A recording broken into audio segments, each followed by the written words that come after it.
أبشري يا أمتي زال الغثاء وصفى من كادر الأوهام ماء.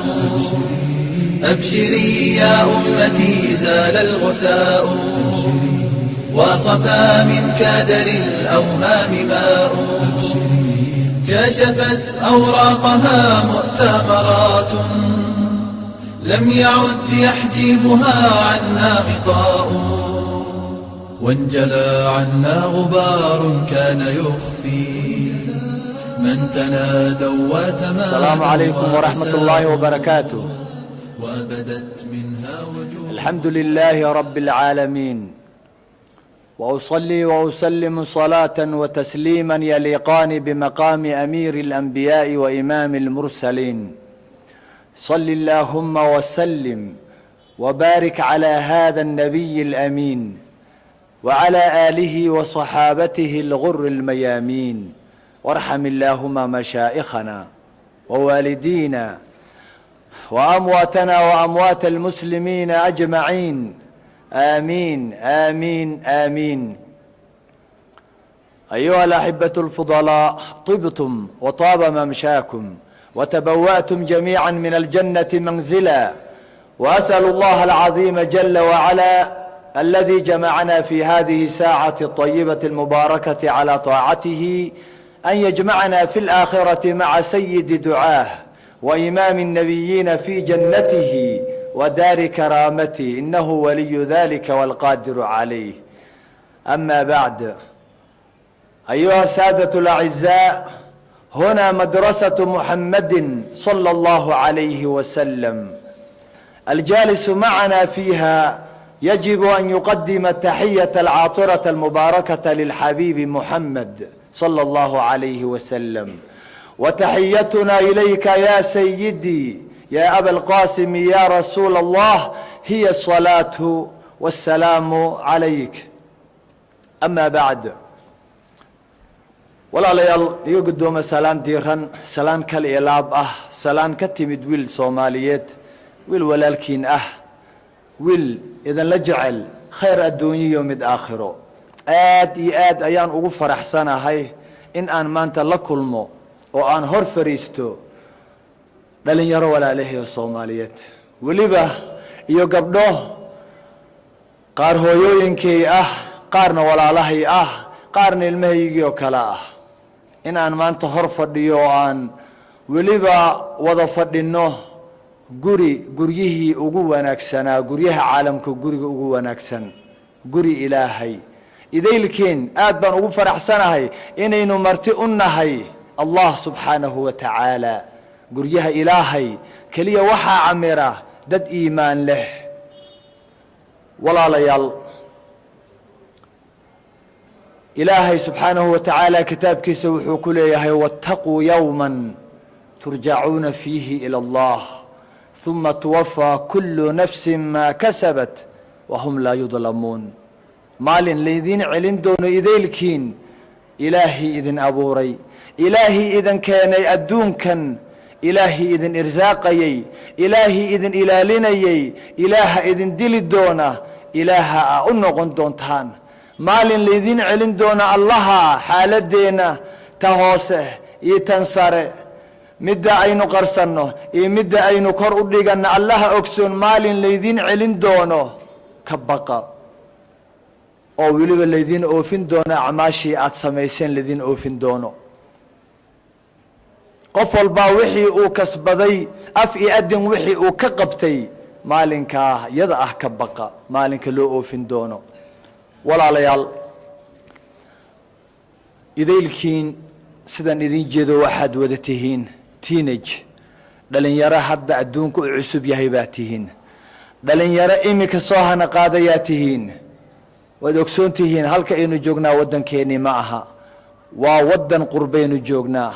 dhalinyaradeenii idaylkeed waxay u firdhatay waxa weeyaan waa waddankeenii yani khaarij alwatan, waddankii hooyo. ilaahay cizigiisii, sharafkiisii, berisamaadkiisii ha u soo celiye meel ka baxsan ayaynu joognaa. qaarna way dhinteen, qaarna biyihii bay ku dhinteen, qaar xabad baa laysay, qaar gaajee u dhinteen, qaarna waxa weeyaan xabisiday ku silcan yihiin.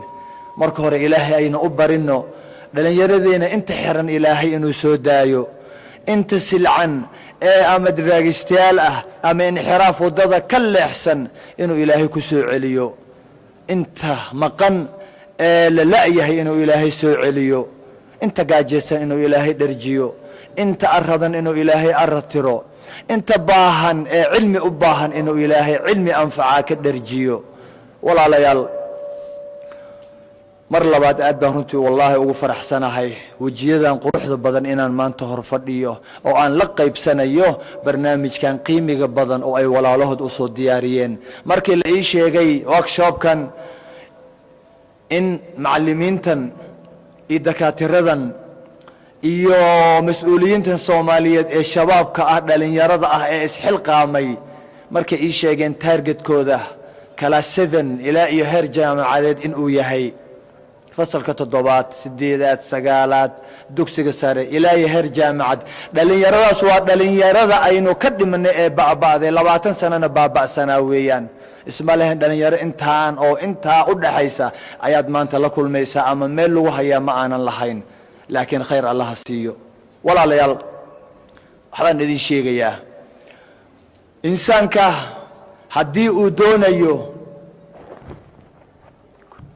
insaanka haddii uu doonayo inuu naftiisa wax u qabto ama uu isagu inuu wax qabsado ama uu dad wax u qabto, haddii uu doonayo wuxuu qabanayaa maadi ha noqdeen, wuxuu qabanayaa aakhiro iyo maaragtay ha noqdeen wax anfacaya, mustaqbal uu dhisanayo wixii doonaa ha noqdaane. waxaan idin sheegayaa qofka qalbigiisa haddii aanu ku xirneen alle subxaanahu wa tacaala wixiisa waa habaa'an manhuuran, hal bacad lagu lisay ayuu noqonayaa. haddii mas-uuliyiintan wiilashan Soomaaliyeed ee hadda wiilasheena dhiirigelintan yar iyo shaqooyinkan iyo maaragtay abaabulkan iyo guubaabadan ku wadaa haddii ay ka dhigaan maadi oo aanay ilaahay ku xirin qalbiyadooda iyo ruuxdooda, iyagana way tacabeelayaan, way daalayaan, waqti badanna waa uga dhumayaa. idinkiina waxaad noqonaysaan abeese la koriyey, abeesaad noqonaysaan. nafsadiinana waxa weeyaan waxba u tarimaysaan, iyagiina wax u qaban maysaan, wadanna wax u qaban maysaan. waxa maanta wadankii kala boobaya, badaha iibsanaya, dhulkii gadanaya, sun ku shubaya, dhulalkii eber ka dhigay, beerihii gubay, idaylkood waxay wada haystaan waa shahaadooyin bay wada wataan. idaylkood maadi bay barteen, idaylkood meelay wax ka soo barteen.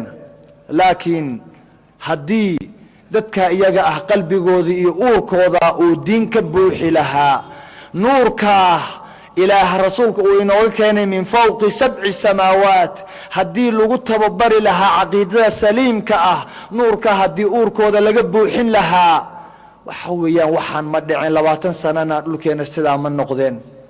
laakiin markaan ilaahay ka fogaanay ayaa dhibaatadan ugu dhacday. dadkan yare marka imika la aasaasayo ee dhalinyarada ah ee imika walaalaheenu ay doonayaan inay baraarujin hawlo ay u sameeyaan, ay gacan qabtaan, ay la taliyaan, hadday doonayaan in ay noqdaan kuwa adduun iyo aakhiro lafsadooda is anfaca, wadan anfaca, daris anfaca, dal anfaca, hadday doonayaan qalbigooda waa inuu ku weynaadaa oo lagu abuuraa qalbigooda xiriirka alle, ilaahay inay jeclaadaan, ilaahay in ay gartaan hadafkii adduunka loo uumay. qofka marka uu garanayo ujeeddada adduunka loo keenay, halka uu ka yimid, waxa loo keenay, halka uu ku socdo, marka uu dareensan yahay oo uu u dhaqaaqayo oo uu ku socdo, markaa weeyaan marka qofkaas oo kale lagu xisaabtami karaayo oo waqti la siin karaayo oo anfacaya, oo aanu dhihi karna wuuna anfacayaa, isna wuu is anfacayaa, aakhirana wuu anfacayaa, dalkiina wuu anfacayaa. xabiibkeena sala allahu calayhi wasalam waad ogsoontihiin intaanu jihaad iyo howlo maamul iyo dowlad madiine aanu ka samaynin ka hor 13 sana in uu magaalada maka uu dhisayey. muxuu dhisayey? ma guryo iyo daaruu dhisayey? maya ee nafsad buu dhisayey sala allahu calayhi wasalam. weliba waa kuu bariyootamayey markii laga diiday, waa kuu dhahayey ushayaa ii qabta oo igeeya gurigiisa, nuurkan aan duldhigee aan ku soo akhriye.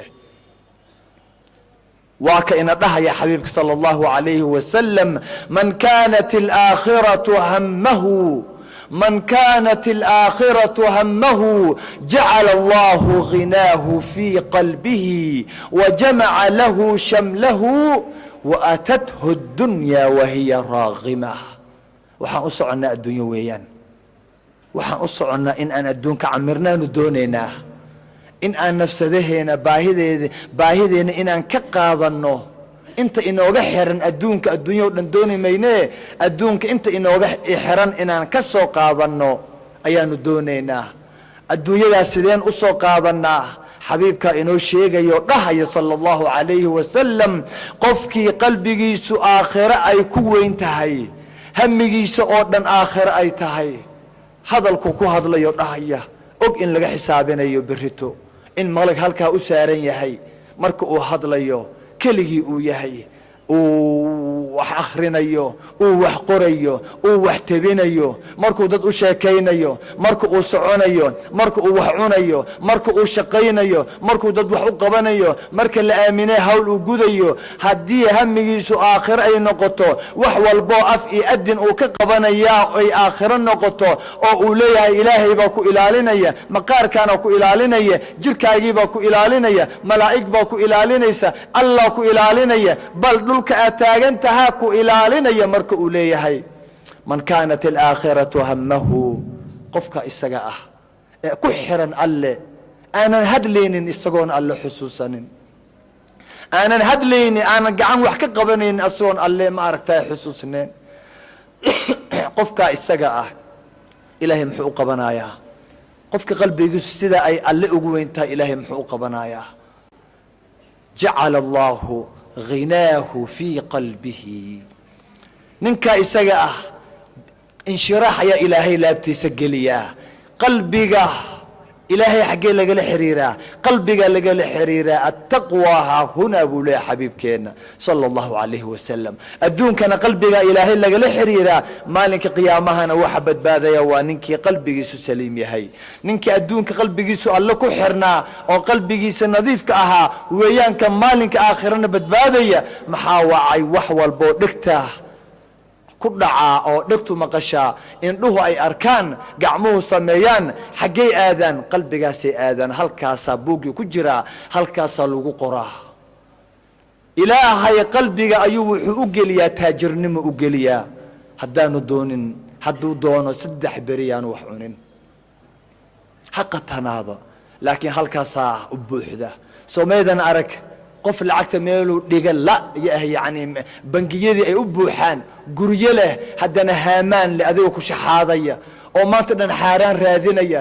xalaasha qofkan miskiinkaa ee dacas la-aanta ah, xalaal yani xaaraan uu ka fogaaday, xaaraan uu ka fogaaday ayaa isagiyo meel walba lacagu u yaalaan. 4 xaas qaba, caruurtiisii aan tiro lahayn, guryihiisii aan tiro lahayn, baabuurtiisii aan tiro lahayn buu raadinaya. waa xaaraan adiga aad iska ilaalisay ayuu isaga raadinaya. u kala aaba yeeli maayo, halkaa ka soo qabo, halkaa ka soo qabo.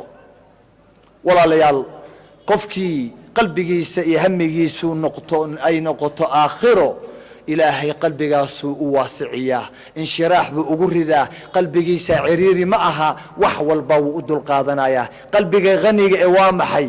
ma lacag ba ilaahay? ma qariirad ba? ma lacag buu kugu ridayaa? maya. gaajadaad u adkaysanaysaa, waxaad ogaanaysaa in ilaahay uu ku qadaray arrinkan, waad ku sabraysaa, ajir baad ka helaysaa. waa lagu caayayaa, qalbigaagu waasac weeyaan, hani weeyaan, waxaan waa ka weyn yahay in caay in aad aarsatid adiga. waa lagu xamanayaa, waad cafinaysaa. waa lagu caayayaa, waad cafinaysaa. waxbaa lagu dhimayaa, waad cafinaysaa. safxa daa'iman saamix, dadku waa saamixaysaa. mar laga yaabo adiga wax xun qalbigaagu inuu doono, maxaa wacay? qalbigaaga ilaahay baa hani ka dhigay. ilaahay waxaan ka baryaynaa qalbiyadeena hani inuu ka dhigo. wajamaca lahu shamlahu, wixii ka kala tagsanaa oo meelaha ka kala jiray, adduunyo ahaa, hawlo ahaa, inuu soo qabto ahaa, adduunyo ahaa, ilaahay baa u soo ururinaya. maxaa wacay? qalbigiisa qofkan alle ku xiran, qalbigiisa aakhiro ku xiran. والله في عون العبد ما كان العبد في عون أخيه. allahu akbar. qofka markuu hani markuu yahay ma aha ruux anaani ah oo keligii nafsadiisa un fiirinaya ma aha. waa ninka dadka wax u qabanayo weeyaan. waa nin dadka khayr la jecel qalbigiisa ilaa ilaahay u waasiciyaye. addoonkana waxa weeyaan ilaahay baa u kaalmaynaya, arrimihiisii u soo ururinaya, wax walboo ka kala tagsan isugu keenaya, dayiq walba yani ciriiri walba ilaahay baa faraj u furaya, waasic uga dhigaya. meel walboo ka xiran ilaahay baa u furaya. meel walba wax walba uu ka murga ilaahay baa maaragtay qofkaas faraj u furaya, maadaama isagii uu walaalihii iyo dadkii ehelkiisii iyo qaraabadii iyo Soomaaliya oo dhan uu qalbigiisa u furay. ciyaar maaha marka inaad qof walaalkaa wax u qabatid. wajamaca lahu shamlahu waatathu dunya wahiya raagimah. adduunkan qalbigiisa kuma weyn adduun, muxuu ku weyn aakhiro. laakiin adduunkii ilaahay iyadoo sandulle ah wixii ilaahay u qadaray way u imanaysaa, waxayna ugu imanaysaa maadaama uu aakhiro qalbigiisa ku xiran yahay, si xalaalay ugu imanaysaa. insaanna dhiman maayo ilaa wixii loo qoray uu idlaysto oo uu dhammeeyo. soo ma ogidin sidaa iyada ah. laakiin dadkii wixii loo qoray qof walba iyadoo uu helayo oo cunayo ayaa haddana qaarna si xaaraanay ku qaataan, qaarna si xalaalay ku qaataan. qofkan qalbigiisa aakhiro ku weyn tahay si xalaal ayuu ku qaadanaya walaalayaal. teeda kale dhalinyaradeenna maadaama iminka ay soo kacayaan, waxaan filayaa inta qaangaarka aad bay u yar yihiin. maalintii 15 aad gaartid oo mumayiz aan noqotid waxaa kugu soconaya, kugu bilaabanaya, qalin baa kugu bilaabanaya. marka waxaan rabaa dhalinyaradeenna in ayan ku bilaabanin buugooda iyo qalbigooda in aanay ku bilaabanin shay madow, bal shay nuuraayo oo ifhaya inay ku bilaawaan. waa marka hore dhalinyarada beenta waxa la yiraahdo inay iska ilaaliyaan oo ay ka fogaadaan. haddaad nafsadaada wax u qabanaysid iyo haddaad walaalkaa wax u qabanaysid, intuba nafsadaada horta hore beenta inaad ka ilaalisid. teeda kale camal markaa qabanaysid qofka waa in islaamka waxaa weeye almuslimu alqawiyu khayrun, almu'minu alqawiyu khayru min almu'min aldaciif. qofka qawiga ah ma aha ninka murqaha waaweyn, ninka ruuxdiisa adag tahay oo go-aanka leh, casiimada leh. wuxuu go'aamiyo marka hore wax go'aansan kara, hadduu go'aamiyana fulin karaya. waa ka khayr badan yahay midka miskiinka daciifka ee dulufka ee dabayshu wadwada ee la iska wadwataa. waa ma aragtaaye kan daa'iman jecel in isaga lagu daydo, isagana dadka wanaagsan inay ku daydaan. dhalinyaradeenna marba hadday hawl qabanayaan oo hawlkar in ay noqdaan laga doonayo, 3 shay baan farayaa. waa marka hore si amaana inay u qabtaan. qur-aanka haddaad akhrisanaysid si amaana u akhriso. hooyo cabsideeda ha ku akhrinin, aabba cabsidiisa ha ku akhrinin. ha u akhrinin inaad intaad baratid hadhow oo ku shaqaysatidna ha u bar. amaano weeyaan qur-aankana. haddaad iskuul baranaysid oo maadi a baranaysid, amaano weeyaan waxaad baranaysid. waxaa rabtaa inaad aakhiro ku gaadhid, nafsadaada iyo dadkale aad wax ugu tartid, waa inaad si amaana u akhrisaa, aadan nafsadaada khayaanin. ikhlaas waa inaad ku dartaa oo waxaa qabanaysaa wax ikhlaas ah. ikhlaas bimacnaa adigi iyo ilaahay, waxaana riyaa kuma jiro, istustus kuma jiro, alla fiicana kuma jiro, wax kaloo dana ku wadatid hawl kuma jiro, dana ku sugi maysid. bal waxaa rabtaa inaad adiga aad nafsadaada wax ugu qabatid, mustaqbal aad ku dhisatid, walaalaha iyo wadankaaga dalkaaga ay wax ugu qabataa doonaysaa si ikhlaasa adigi ilaahay. teeda kale ee saddexaad al-itqaan, inaad itqaanisaan wax walba oo aad baranaysaan. inaana sheeda hore ay noqonin ku dhufo ka dhaqaaq, qawda maqashii waxna u qaban inaanay idinka noqonin. maxaa wacay alle ayaa ina baraya subxaanahu wa tacaala. dastuurkeena iyo qur-aankeena oo dhan waa wada tababar. qul muxamed baa la dhahayaa salawaatu rabbi wasalaamuhu calayhi, qul ina salaatii ونسكي ومحياي ومماتي لله رب العالمين لا شريك له.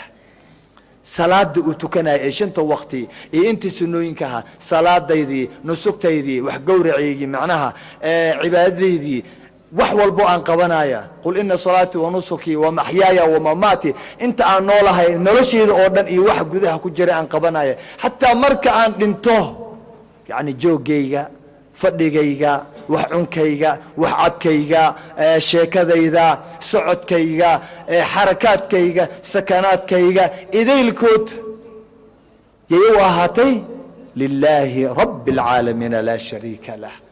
qof kale oo insaana oo wax ku leh ma leh, ilaahay keligii weeyaan. moxamed baa la dhahayaa salawaatu rabbi wasalaamuhu calayhi. u fiirso marka ilaahay shayga keliya uu jecel yahay rasuulka inooga weerinaya. marka hore ogaada qur'aanka keliya kama soo degin min fawqi 7 samaawaat lawxul maxfuud, bal sunnadana waa waxyi min allah. laakiin rasuulka ku hadlaya, qur'aankana waa kalaamkii alle oo maxdi ah, sunnadana waa kalaamkii rasuulkeena. laakiin labadooduba waa waxyi min allah. wamaa yantiqu can اlhawaa in huwa ilaa waxyun yuuxaa. wuxuu inoo sheegayaa xadiiskan qiimiga badan ee uu ina leeyahay xabiibkeenna ilaahay sala اllahu alayh wasalam. ilaahay wax uu jecel yahay ayuu inoo sheegaya oo uu leeyahay ina allaha yuxibu idaa camila axadukum camala an yutqinahu. allah, shay ilaahay uu jecel yahay maanta ladin sheegayaa dhalinyaro, shay ilaahay jecel yahay. oo waa maxay? haddii ilaahay wuxuu jecel yahay haddii midkiin rag iyo haweenba midkiin haddii camal uu samaynayo nakiraa laga dhigi, idaa camila axadukum camalan aya camal adduun iyo aakhiraba.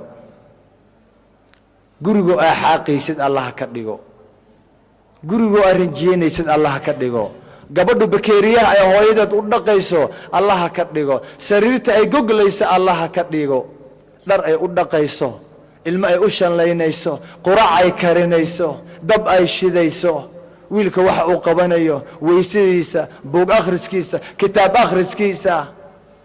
ina allaha yuxibu idaa camila axadukum camalan an yutqinahu, inuu itqaaniyo. itqaaniyo maxaa waaye? sida ugu wanaagsan ee uu u yaqaana isaga inuu u qabtaa la doonayaa. sababtoo ah ilaahay baa ku arkaya. waxan waa wax lagaa hawaabinaya.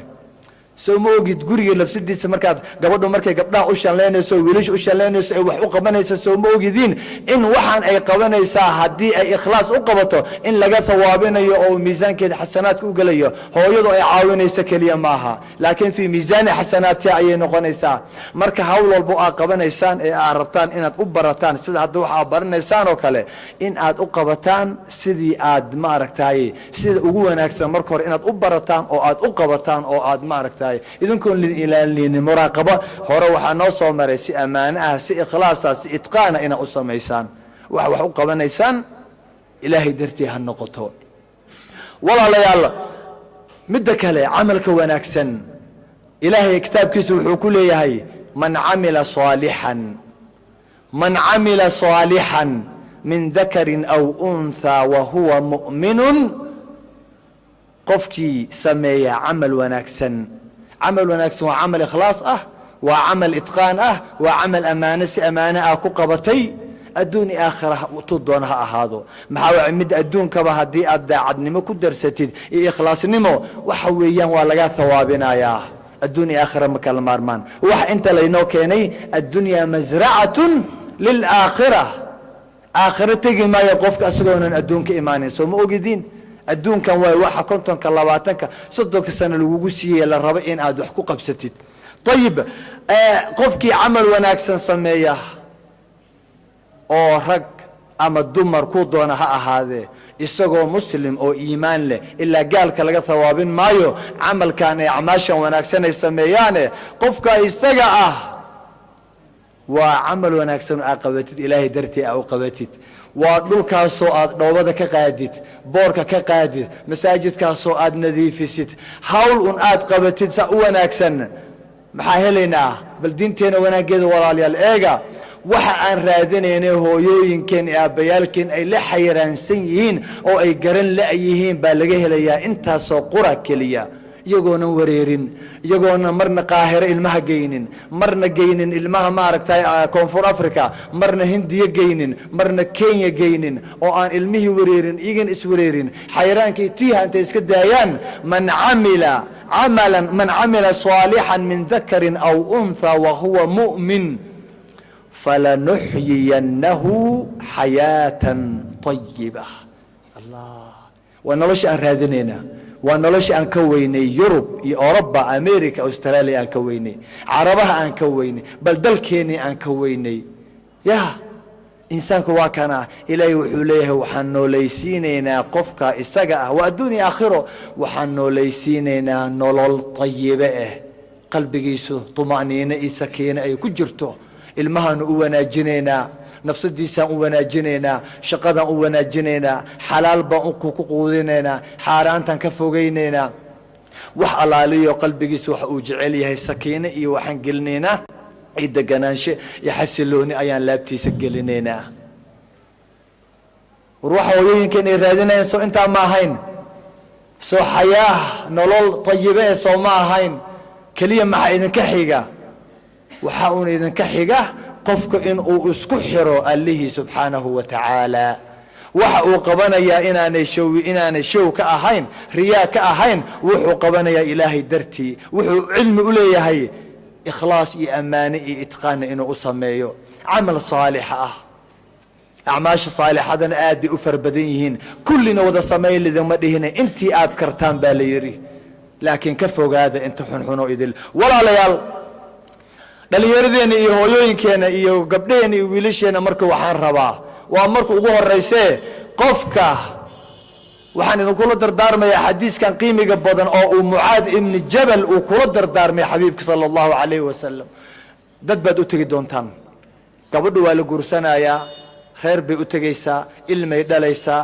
daris cusub waa aragno waa kana dalkeena maadaama ayna joogin marba meel baan tagaynaa ganacsiyaal aan rabnaa inaan noqono marba dad baan la dhaqmeynaa macaamil dad social aan nahay waxaan idin la dardaarmayaa xadiiskan uu kula dardaarmay xabiibka saxaabadiisa daa'iman uu kula dardaarmi jiray haddana Mucaad ibn Jabal uu kula dardaarmay oo uu leeyahay ittaqillaaha wuxuu ku dhahayo waa xabiibkiisii u dardaarmay ogaada oo waliba saxaabi jaliil ah uu dardaarmayo oo uu leeyahay ittaqillaaha haythuma kunt wa atbi'i sayyi'ata alhasanata tamhuha wa khaliqi an-nasa bi khuluqin hasan subhanallah imisa jaraynu akhrina xadiiska ku yaala 40ka imisa ilmihinu aanu u akhrina ya ittaqillaaha haythuma kunt meel walbo aad joogtid ilaahay ka baq hadaad Ameerika joogtid ilaahay ka baq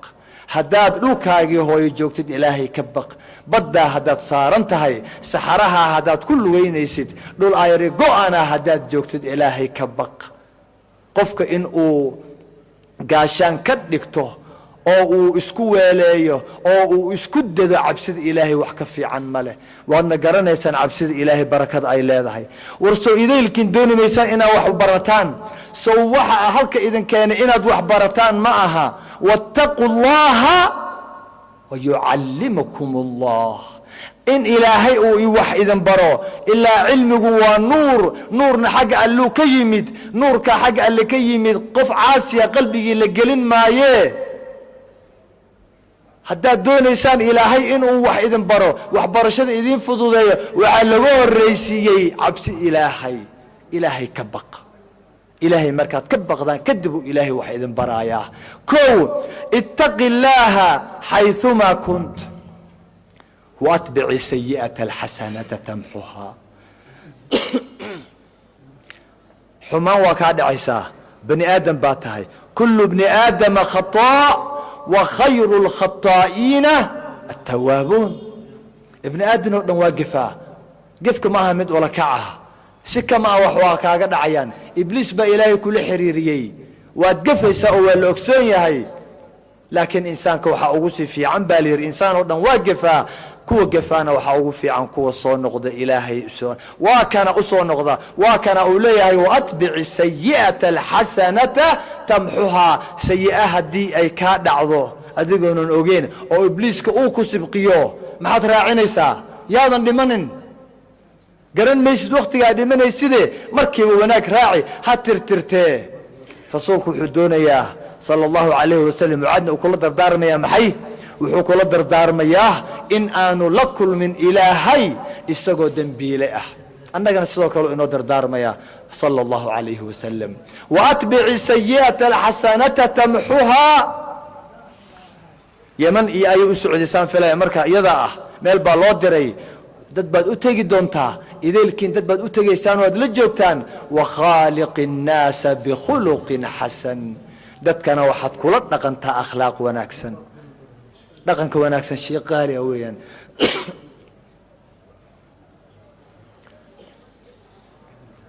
الخلق الحسن حبيبكينا صلى الله عليه وسلم حديث كلا وحوليه ما من شيء أثقل في ميزان المؤمن يوم القيامة من حسن الخلق ميزان كقفك مؤمن مالك قيامة شيء لما صار يكعلس oo qofka mu'minka uga culus xusnul khuluq dabeecadda wanaagsan dhaqanka wanaagsan qofka inaanu xanaaqaynin laa taqdab walaka aljanna wax walba loo dhimo qofka haddii xumaan loo geysto inaanu xumaan ku gudaynin bal uu yeelayo idfac billatii hiya axsan marka la dharbaaxo oo uu dhahayo qofka intuu gacanta qabto walaalo gacanta miyay ku xanuuntay isagoo lagu istaagay uu dhahayo walaalo lugta miyay ku xanuuntay raali ahow haddii aan wax kuu dhimay adiga weeyaan waa lagu caayay ilaahay ha ku cafiyo walaalo maxaan kuu dhimay qof sidaa yeeli karayaa ma laha abadan laakiin waa dhaqanka wanaagsana sidaas ah yaa la siiyaa kuwa sabra iyo kuwa ilaahay wax weyn uu la maagay maalinka qiyaamaha ah ilaahay ay naga yeelo kuwa xadiga iyo nasiibka weyn maalinka qiyaamaha uu ma aragtay ugu talagalay ay yeelanaya marka shay ka culus miisaanka xusnul khuluq ilaahay ma uunan abuurin teeda kale ummu salama radiyallahu anha ayaa waxay aad u wareysatay xadiis dheer rasuulka sallallahu alayhi wasallam oo xuurul ciintay ka wareysanaysay xuurul ciintu waa sidee inooga waran say u eg tahay miyay naga fiican tahay annaga haddaan nahay gabdho muslimaada wuxuu aad buu runtii ugu dheeraaday rasuulka salawaatu rabbi wasalaamu calayh wuxuu yidhi gabdhaha xuurul ciinka ah gamba yar oo ay madaxa saaranayaan ama waa malqabad yar ama mindiil yar shay yar oo ay leedahay ayaa waxay ka qiimi badan tahay adduunkan iyo wax saaran waa gabdhaha ragga loogu talagalay ogaadaya raggiina gabdhaha lidinkugu talagalay weeyaan ee maalinka qiyaamaha ah gabdhaha xuurul ciinka ah quruxdooda iyo iftiinkooda iyo nuurkooda iska badaaye mindiil yar oo ay madaxa saarato ayaa wuxuu ka qiimi badan yahay adduunkii wax saaran adduunku waa intee waa 7 samo iyo 7 dhul iyo waxa ku dhex jira oo dhan oo hanti ah allahu akbar haddii la isku dardaro oo lagu dhiibo bal in aad gadatid iska dhaaf gabar xuurul ciin oo gadatide bahal yar oo ay halka saarato ama ay ku diibsato kale isaga diifiso yaani tissue ay leedahay wallahi ma goynaysa adduunkii wax saaran wa idha ra'ayta thamma ra'ayta na'iman wa mulkan kabiiran ciyaar ma gabdhihii markii sida loo sheegay waxay tiri intay la yaabtay oo ay weynaysatay ummu salama waxay tiri oo gabdhaha xuurul ciinta iyo annaga keenee wanaagsan yaa wanaagsan ilaahay agtii wuxuu yiri gabdhaha muslimaadka ah ka wanaagsan gabdhaha amaanta leh way yaabtay oo san uga wanaagsanahay waxaad uga wanaagsan tihiin taacada aad ateecdeen ilaahay takaaliifta ladin saare ee aad ka soo baxdeen salaada aad tukatay soonka aad soontay zakada aad la baxday sadaqada aad la baxday haweenka raggoodii oo ateeceen ragga haweenkoodii ay u adeegeen oo xuquuqdoodii iyo waajibka lagu lahaa ay ka soo baxeen mas'uuliyadda ay qaadeen iyaga takaaliif lama saarin laakiin adiga takaaliifta lagu saaraad ka soo baxday jannadii baad tagtay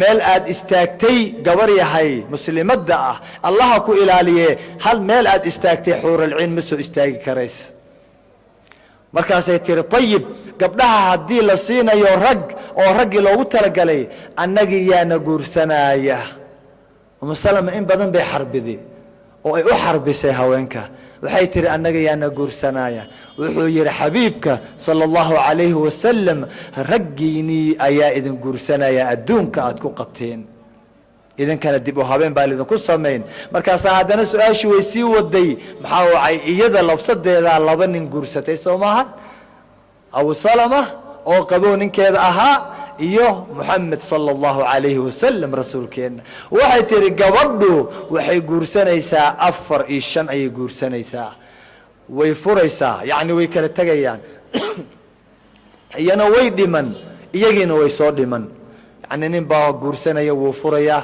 ku kala guursanaya wuu furayaa mid baa ka dhimanaya mid bay ka soo dhiman yacni waa 4 5 baa laga yaabaa inay marto sow ma aha 4tiiba jannadii imanayaan iyaduna way iman kee guursanaya 4tii nin ilaa nimankooda guursanaya la yidhi gabadhuna xalun baa loo ogol yahay soo maaha markaasaa wuxuu yidhi amaa taa sow maaha idinkaa laydin dooransiinayaa haddaad tihiin haweenka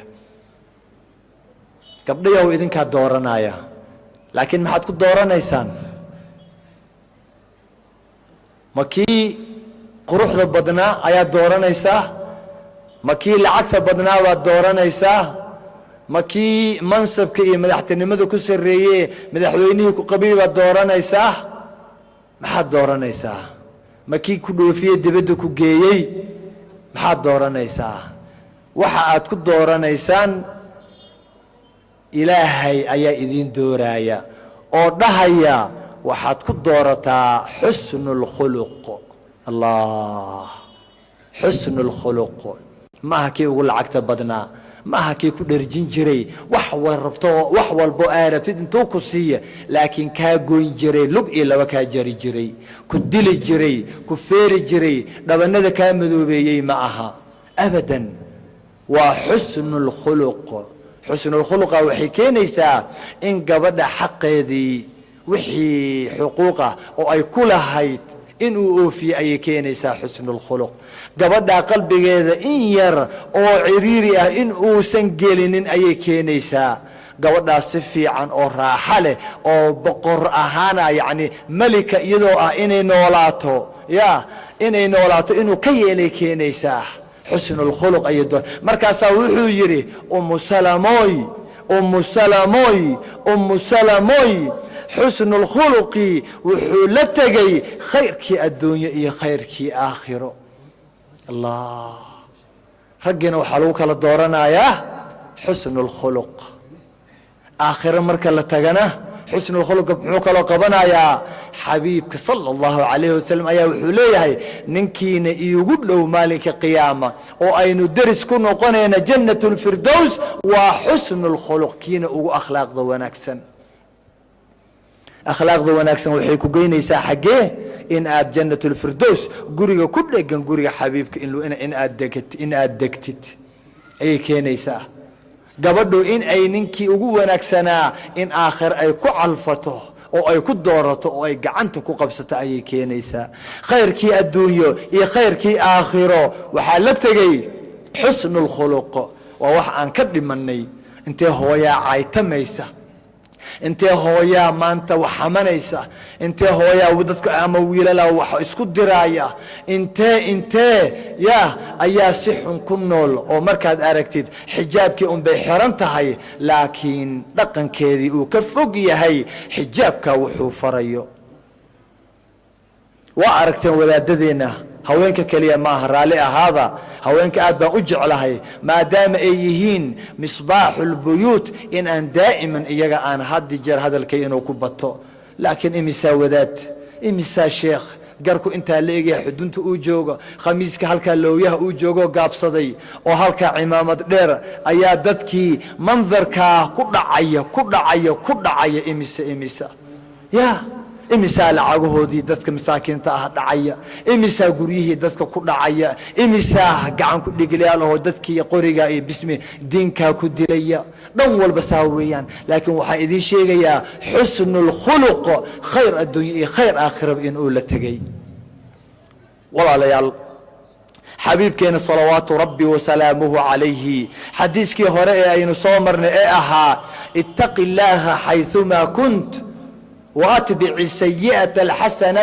تمحها markuu xabiibka ina lahaa yacni markii hore cabsi ilaahay ayuu ku bilaabay markii dambena dembi walbo aa samaysid wuxuu yidhi raaci wanaagoo ha mansaxoo ha tirtiree sababta waxa weeye xadiiskan aan idinkugu dooray dhallinyaraa tihiin doonaya mustaqbal fiican inay samaystaan oo ay ugu horrayso inaad wax barataan maadi iyo mid aakhire iyo mid adduunyo inaad barataan gabdhaheena yaryarka ah intooda badan waa guur la'aan intooda badan wax ma ayan baranin qur'aankii inay bartaan oo xifdiyaan in ay maaragtay iskuulaadkii ay galaan oo ay wax bartaan mustaqbal kaloo guursugayaalo waayo ideylkood soo ma garan marka ideylkiin waxaad bilaabaysaan nolol baad bilaabaysaan noloshan aad bilaabaysaan ayaa waxaa la doonayaa oo rasuulkana uu ka baqayaa inaad ku bilowdaan waddo xun inaad ku bilowdaan niyad xun inaad ku bilowdaan wuxuu idin leeyahay ittaqi illaaha xayثumaa kunt waatbici sayi'ata alxasanata tamxuha wakhaaliqi الnaasa bikhuluqin xasan maxaa wacay waxa aad doonaysaan waa irsaaq sow maaha cimriga in idin barakeeya doonaysaan dhalinyaro sow maaha in waxbarashada ilaahay idin fududeeyo oo uu idin makansiiyo bal uu idin barakeeya doonaysaan sow maaha inuu hadhow waxaad doonaysaan inaad guursataan oo mustaqbal aad guursataan oo aad ilmo dhashaan baad doonaysaan in xaas fiican lidinku irsaaqa oo awlaad saalixiina lidinku irsaaqa shaqo xalaala lidinku irsaaqa intaasoo dhan yaa ma xoogii inaad ku keensanaysaan maya ilaahay baad ka sugaysaan sow maaha maadaama ilaahay aad ka sugaysaan ayuu rasuulka dardaaranka idin siinayaa oo uu weliba idin leeyahay isagoo idin xusuusinaya ina arajula layuxramu الrisq biالdanbi yusiibuh qur-aanka maxay cabsida ilaahay ugu soo arooraysaa daa'iman war ilaahay ka baqa ilaahay ka cabsada maxaa loo leeyahay waa kan macsida dhibaato badanay leedahay maadaama aad yaryar tihiin in aad ku bilowdaan noloshiina la doonaya qalbiga inaad madoobaysaan warqadaa cada ilaahay halkaa uu idin dhigay ayaa la diidan yahay wuxuu leeyahay xabiibka ina arajula layuxramu الrisq biالdanbi yusiibuh qofka waxaa irsaaqda looga xarimaa dembi uu sameeyey darteed waa kee dembiyada irsaaqda laysaga xarima ma dembiyi tirsan ba maya waa dembiye oo dhan dembi oo dhan macsi oo dhan wax walbo ilaahay uusan raalli ka ahayn weeyaan wax irsaaqda lagaaga xarimayaa waa ishaada waxa ay qabanayso aad ula socda khaasatan wiilasha dhalinyarada ah idinku mashquul baa tihiina u maleeyaa waxbaad barataan laakiin maadaama la duubayo ayaan waxaan yani meediyaha waxaan kala hadlayaa inta aanan wax baranin ee guryaha joogta qofka ishiisa waxa ay qabanayso oo uu arkayo weeyaan ilaa laabtuu gelayaa ishu waxay qabato laabtay tegaysaaye kaa weeyaan kan irsaaqda looga xarimayo dheguhu waxay maqlayaan oo laabta gelayaa looga xarimaya irsaaqda gacmuhu waxay qabanayaan ee aanu ilaahay raalliga ka ahayn baa looga xarimayaa irsaaqda lugaha halka ay u socdaan ee aanu ilaahay raalliga ka ahayn baa looga xarimayaa irsaaqda waa maxay irsaaqda laga xarimayaa irsaaqda cunada la cunaya keliya ha u qaadanina bal cimrigiinii baa ka mid ah cimrigiini baa ilaahay barakada ka qaadayaa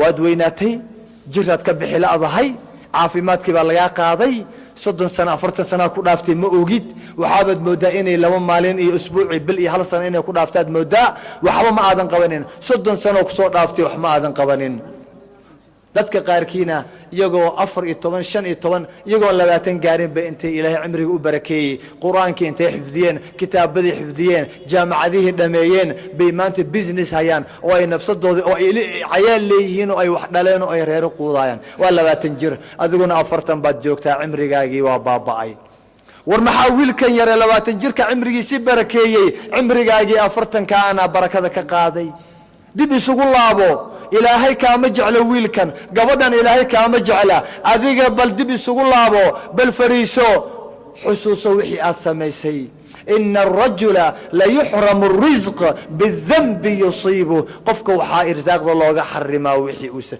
dembi uu sameeyey irsaaqda laga xarimaya waxaa ka mid ah ina ma dhalays ilaahay kaa dhigo oo caqiim ilaahay kaa dhigo oo walaad ku siin waayo. bal intaasoo nin ayaad shukaansataa, facebook baad ku jirtaa, gabar yahay 24 saac maanta dhan waa kaasa adigoo rinji intaad iska soo buuxisay xijaabkii soo dhigtay baad 24 saac waxaad kor fadhidaa bahalkaa internetkaasaa kor fadhidaa maanta dhan. cayaal suuq walba oo soo hadlaa inaad u jawaabtaad doonaysaa, inaad raacraacid baad doonaysaa, inaad sawir u dirtid baad doonaysaa, inaad la hadashido aalaha saawid baad doonaysaa. maanta dhan markaasaa 6 saac 7 saac ayaa waxaa kaaga dhumayaa bahalkii telefishinkii. waktigaaga fiiri, ilaahay baan kugu dhaashay siduu ilaahay barakada uga qaadaayo. musalsal baad marna u fadhidaa aflaamtii maraykanka iyo kuwii jamaykaanka iyo kuwii meksikaanka iyo kuwii turkiga masaarida oo iyo hindida soomaaliya loo wada bedelaa. maanta dhan waktigaagay ku dhuminaysaa. inaad hooyo noqotid waad doonaysaa, aakhirana wax wanaagsan baad rajaynaysaa. haddii lagu yidhaahdo in la dhimanayso ma ogidna waa ogahaad leedahay. bal adigoo xijaaban baad waxaasoo dhan samaynaysaa, bal adigoo tusbaxaadii gacanta ku haystaad halkii fiirsanaysaa aflaamti astakfirullahna waa leedahay, wixiina waa daawanaysaa. wiilasheenana maanta dhan internetkaas iyo ciyaarahaas ayaa waktiga lagu dhuminayaa. waxaasoo dhan waa baraka darada. haddaad aragtaan ra'sumaalka ilaahay qofka siiyey ee waktiga ahaa qof dhuminaya haddaad aragtaan, ama meelaha taagtaagan ama meelaha ka sheekaynaya ama makhaayadaha gaxwooyin ka fadhiya haddaad aragtaan, ilaahay u barya waxaad ogaataan qofkan qof musiibaysan inuu yahay. maxaa wacay? waa dembi uu sameeyey. waxa ilaahay uu wax u waafajin la'yahay, tawfiiqda u waafajin la'yahay inuu waktigan qiimiga badan inuu ka faa'iidaysto wuxuu ilaahay u waafajin la'yahay. war daqiiqad hadday kaa dhuntayna oy sidaa lagaa rabaa. see mustaqbal u dhisanaysaa haddii waktigii lagu dhisi lahaaba aad dhumisid oo aad ku ciyaartid, marna aad jiiftid, marna aad lugaysid, marna aad sheekaysid, marna internet aad ku jirtid, marna ciyaare aad daawatid. soo ma ogid waktiga qaali inuu yahay? waxa adduunku dadku ay ku hormareen, wadamadu ku dhismeen, badaha dahabka loogala soo baxay, maraakiibta lagu sameeyey, diyaaradaha lagu sameeyey, adduunan uu ku dhismo, adduun iyo aakhiro lagu aflaxay, waa waktigaa ra'sumaalka dadka ka faa'iidaystay weeyaan. annaga waktigeeni waa dayacnay, 20 sano wayba naga dhuntayba. laakiin intan yar ee hadda aynu haysanaa aan isdaba qabanno. cabdullaahi ibni mascuud waa taqaanaan, weligii shay lacag ka dhuntay kama aanu shalaynin. wuxuu ka shalayn jiray hal daqiiqada oo ka dhuntuu ka shalayn jiray. wallaahi ma nadimtu calaa shayin kanadamii calaa yawmin garabat shamsuhu qalla fiihi ajalii walam yazid fiihi camalii. taasuu dhihi jiray daa'iman, weligii shay ogama aanan shalaynin. waa taqaanaa cabdullaahi ibni mascuud waa ka sheekeeyaa daa'iman. waa ninkaa miisaanka weyn oo lugtiisa mid ka mid ah uu leeyahay xabiibka sala allahu calayhi wasalam haddii miisaanka la saaro way ka culus tahay buurta uxud. muxuu ku yeeshay? xashaan waktigiisu ka faa'iidaysan jiray. qalbigiisa waxaa ku xirnaa alle subxaanahu wa tacaala. wuxuu leeyahay weligay ogama aanan shalaynin shay sidii aan uga shallaayey maalin gabalkiisu dhacay, qoraxdiisii dhacday, oo camalkaygii oo cimrigaygii uu soo yaraaday, camalkaygiina ama ilaahay agtiisana aanan wax fiican ku kororsanin. daqiiqad hadday ku dhaafto macnaheeda waa maxay? daqiiqad hadday ku dhaafto cimrigaagay ka go-an tahay soo maha. adna cimri baa kuu kordhay, cimri baa kuu kordhay. haddii daqiiqad ku dhaafto bimacnaa daqiiqadaa ku dhaaftay cimrigaagay ku jirtaa. waa intaa, waa daqiiqadaha, waa saacadaha, waa maaragtaaye maalmaha, waa usbuucyada, waa bilaha, waa sanadada, waa un intaa qofka cimrigiisii soo maaha. marka wuxuu leeyahay kulligay ugama aanan shalaynin shay saan uga shallaayo wakti intuu iga tegey oo cimrigaygiina uu soo yaraaday ilaahay agtiisan aan wax ku kororsanin. imisaa waktina dhaafayo walaalayaal. khayr allah siiyo walaalaheena wiilashan shabaabka ah, dhalinyarada ah ee isxilqaamay, ee dhalinyaradana daa'iman wacyigelinta ula taagan. waxa ay doonayaan oo ugu weyn waa inay idinkaga faa'iideeyaan waktiga ra'sumaalka. maalinka qiyaamahana uu leeyahay xabiibka sala allahu calayhi wasalam, qof halkaa saaxada xisaabta lugaha ka qaadi maayo ilaa 4 su'aal la weydiiya. waxaa ka mid ah su'aalaha waktigiisii wixii uu ku dhumiyey.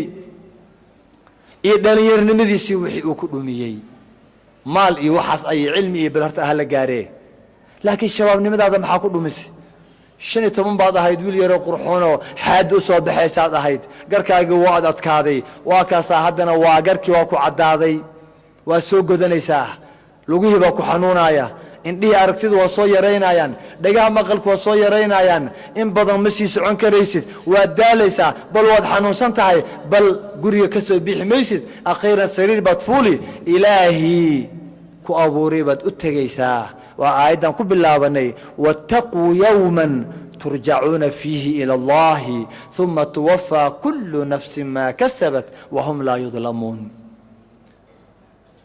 waktiguu ka shalayn jiray cabdullaahi ibni mascuud waa waktiga la raba inaad wax ku qabsataan waa waktiga in badan walaalihiin ay dayaceen waa waktiga hooyooyinka ay ku daaleen in ay ilmahooda uga faa'iideeyaan oo ilmihiina lagu kari la'yahay oo ay leeyihiin dhallinyarnimadii iyo caafimaadkii uu sirayo wallaahi inaan lagu jiraynin dhallinyarnimadan laguma jiraayo xaqiiqatan laguma jiraayo caafimaadkaana la yeelan maayo oo weligaa caafimaad qabi maysid ka faa'iidaysa inta caafimaadka aad qabtid ka faa'iidaysa ka hor inta aadan xanuunsanin dhalinyarnimadaada ka faa'iidaysa ka hor inta aadan maaragtay duqoobin firaaqanimadan inta waalidku idinla joogo oo wax idinla qabanayo walaalo iyo culimo iyo dad ay wax idinla qabanayaan ka faa'iidaysta ka hor intaydan waayin intaasoo dhan inta aydan mashquulin firaaqnimadiina walaalayaal ka faa'iidaysta walaalayaal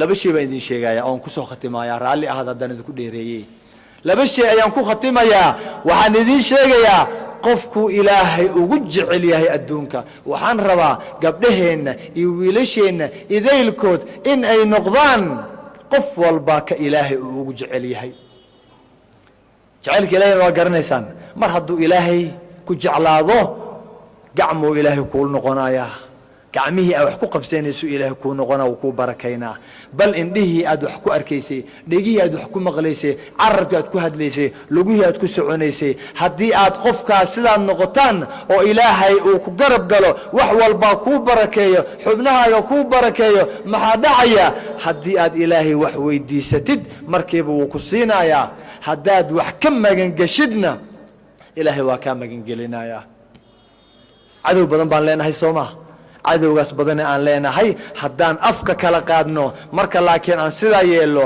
haddaan afka kala qaadno ilaahay markuuna jeclaado kadib ilaahay waa naga magangelinayaa xaqiiqatan haddii aan wax barino oo ilaahay shay un aan weydiisanana isla marka ilaahay wuuna siinayaa wax ka wanaag badan ma laha maanta daciif baan nahay dadka ugu ducafada badan oo ugu daciifsan ayaan nahay uurkii iyo qalbigii iyo hamigii iyo fikirkii caziimadii oo dhan baa ma aragtaaye aan daciif ka nahay waa u baahan nahay maanta ilaahay garabkeena inuu galo aad baan ugu baahan nahay awlaaddaas ay noo wanaagsanaadaan awlaad saalixana siiyaan inta naga xiran ilaahay noo soo daayo inta naga halaysan ilaahay noo wanaajiyo inta caasiga noqotee baari ka yeelo yaa gabdhaheena ay noo guursadaan rag saalixiin ah oo aad u wanaagsan ay noo guursadaan aad baan runtii qoratu caynkeenii weeyaane intaa suuqa ku jirta ee maalin walba wax xun un aanu arkayno inuu ilaahay noo wanaajiyo tiihan iyo xayaraankan aan ku jirno inuu ilaahay naga qaado aad baan ugu baahannahay soo maaha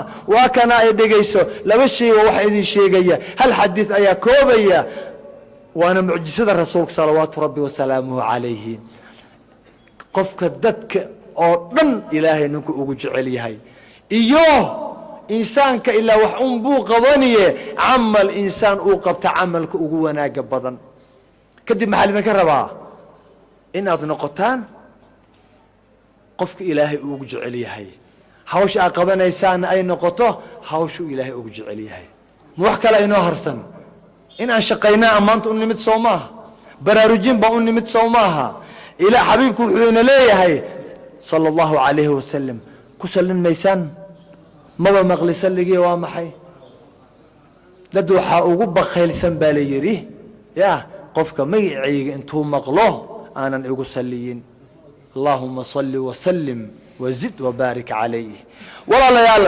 حبيبك حليه صلى الله عليه وسلم احب الناس الى الله انفعهم للناس أحب الناس إلى الله أنفعهم للناس وأحب الأعمال إلى الله سرور تدخله على قلب مسلم. يا سبحان الله يا سبحان الله. أحب الناس إلى الله dadkan uu ilaahay ugu jecel yahay dadoo dhan qofku ilaahay ugu jecel yahay waa maxay? waa anfacuhum linnaas, kan dadka u anfacaada badan. ma aha kan isaga wax istara, ma aha kan ehelkii wax tara. dadka kale oo dhan, dadka oo dhan baa isugu mid ah. qof walboo xanuunsan inuu caawiyo rabaa, qof walboo baahan inuu dherjiyo doonayaan, qof walboo wax uun tabanaya inuu wuxuu rabaa maaragtaay uu gacan u taagu doonaya.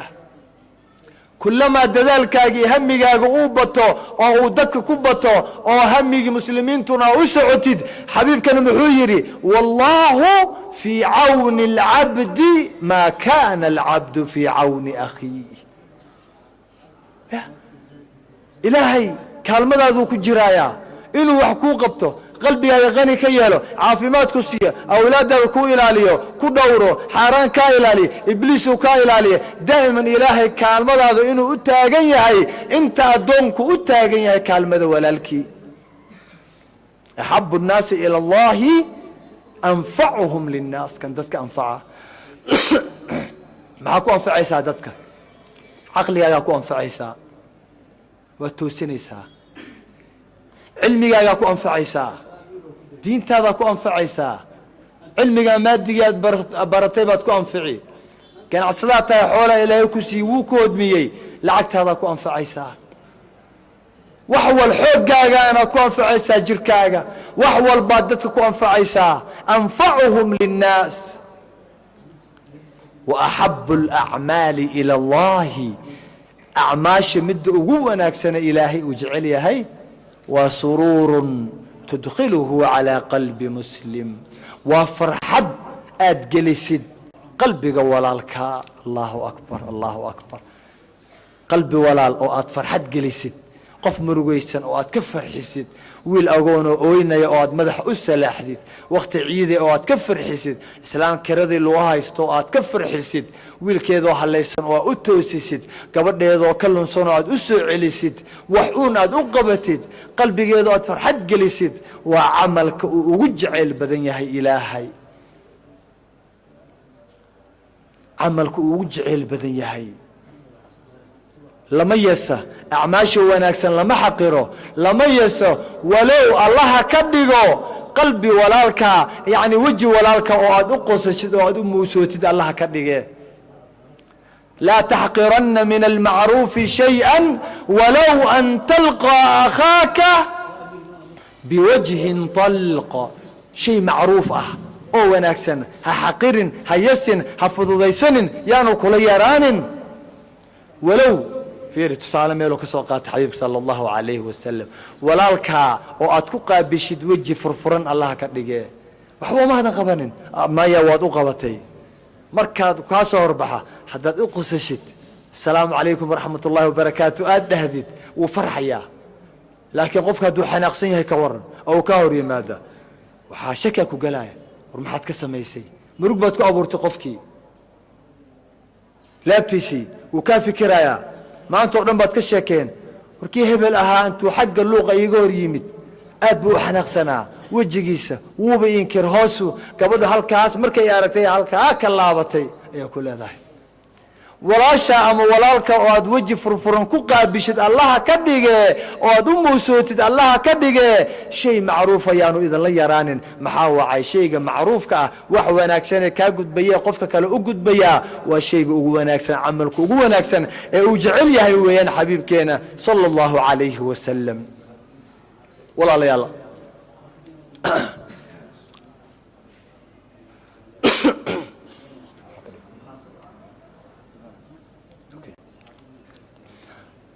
mar kale 1,000 jeer waxaan ku faraxsanahay inaan idinla kulmo.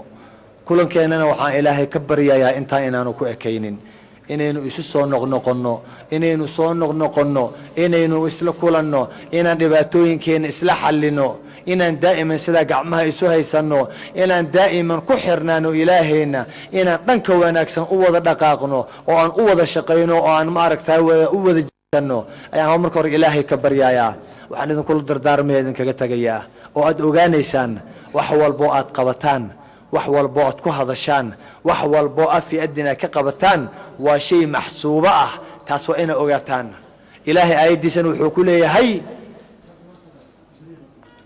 axsaahu allaahu wanasuuh wax walbo aad yaraantaadii 14 15 qaangaarkaagii maalinkii ay ahayd yawma yab'athum allahu jamiican fayunabbi'uhum bima camiluu axsaahu allahu wanasuuh maalin oo maalinkii ka baqa haddii ilaahay u weyna lahaa maalinkaasaa la tegayaa qof walba ilaahay maxaa loogu tegayaa ilaahay wuxuu u sheegayaa insaanka inagoo dhan uu inoo sheegayaa hee wax isaga uu koobay annagiina aan ilownay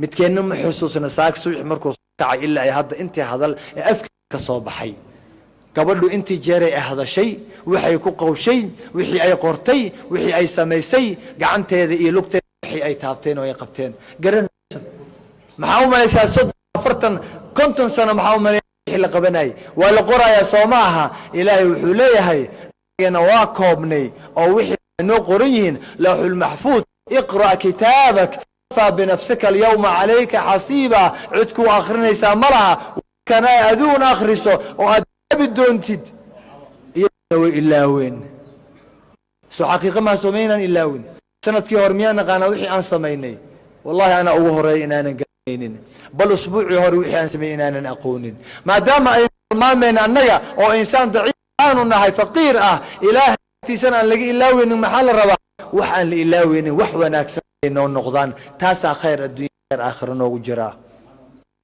soo diyaar u manhi ilaahay wada shaqayno wax walba aan baranaa in aan marka sadeena u baranaa kadib aan gaarsiinaa Soomaa xadiis soo khatimaya oo ducada rasuulka sallallahu alayhi wasallam rasuulka inoo wada ducay